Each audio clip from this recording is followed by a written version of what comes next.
Welcome to South East Today. Our top stories this evening, virtually as good as seeing the doctor. NHS patients trial video link hospital appointments for the first time in England. The woman who says she is still living in fear of her stalker, who's about to be released from jail, despite assurances he'd be deported. Also in tonight's programme, rushed in pre-Brexit, the Lynx wildcats here for breeding, who are proving star attractions at a Canterbury wildlife park. Old friends are the best friends. We have a magical story about school buddies who reconnected by chance 75 years later. I wish to complain about this parrot what I purchased not half an hour ago from this very boutique. Oh, what's wrong with it? Parrots are... And comedy legend John Cleese chats to us about his new production coming to Kent next year.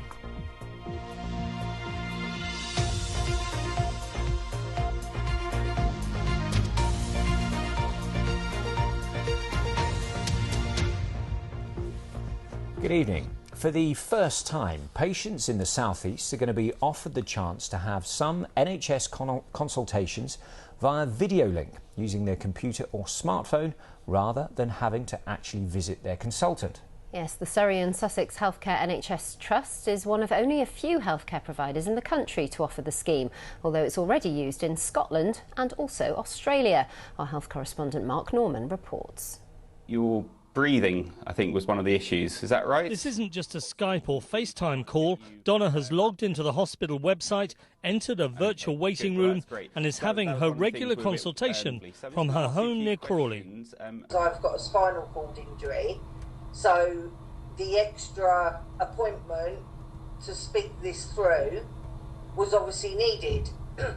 But doing it this way, I think it's an excellent idea. It was flagged up that there might be more to discuss with Donna, and rather than have to bring her in to have a face-to-face appointment, this has worked really well and saved the journey, because we don't tend to need to do a physical examination. It's much more about discussion. There are times when making it to hospital for an appointment can be stressful. This won't replace face-to-face consultations. The patient has to agree, the doctor has to deem it appropriate. And the trial across a number of trusts in England builds on experiences in the Scottish Highlands and Australia. We were initially given 5 specialties to trial it in, and that started with pre-assessment, urology, diabetes, rheumatology and gynaecology. But that's spread, and NHSI have allowed us now to open up to use it in as many specialties as we want. And we're sort of seeing lots of innovative ways that it can be used. And the next department to see an advantage, paediatric dentistry. Referral may miss out some information which is crucial, so some medication they might be on. And if you've got that uncertainty, rather than bringing them all the way here and saying, oh, actually, do you know what? I needed to know X, Y and Z. They're in their home, they're in their comfortable environment, they could discuss what they truly feel. 300 patients so far have chosen to use the technology, with other trusts joining across England and the trial running until December 2020. Mark Norman, BBC South East Today, Red Hill. OK, lovely. Thank you very much for the call. Lovely. Highways England has confirmed it will implement the traffic management system known as Operation Brock on